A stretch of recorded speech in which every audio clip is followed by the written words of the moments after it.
যুক্তরাজ্যের লন্ডনে ব্রিটিশ রাজপরিবারের বিলাসবহুল বাসস্থান বাকিংহাম প্যালেস প্রথমবারের মতো দর্শনার্থীদের দেখার জন্য প্রাসাদের পূর্ব শাখাটি খোলা হয়েছে, যার কেন্দ্রকক্ষ দিয়ে বারান্দায় প্রবেশ করা যায়, যা রানী ভিক্টোরিয়া ও প্রিন্স আলবার্টের আমলে তৈরি। 1851 সালে ক্রিমিয়ান যুদ্ধের সৈন্যদের বিদায় দেওয়ার জন্য কক্ষটি প্রথমবারের মতো ব্যবহার করা হয়েছিল।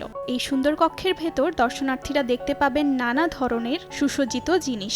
দ্য মলের নিচে নেট পর্দার মধ্য দিয়ে দেখতে পারার পাশাপাশি নতুন পুনরুদ্ধার করা পদ্ম ফুলের আকৃতির 19 শতকের ঝাড়বাতিটিও দেখতে পারবেন তারা। টিকিটধারীরা হলুদ ড্রয়িং রুমের ভেতরেও প্রবেশ করতে পারবেন, যেখানে আছে 18 শতকের অনেক জিনিসপত্র, যেমন হাতে আঁকা চাইনিজ ওয়ালপেপার এবং কাইলিন ঘড়ি। কক্ষটিতে আরও রয়েছে রানী ভিক্টোরিয়াকে উপস্থিত চিত্রকর্ম এবং টমাস গেইন্সবরোর পছন্দের শিল্পকর্ম।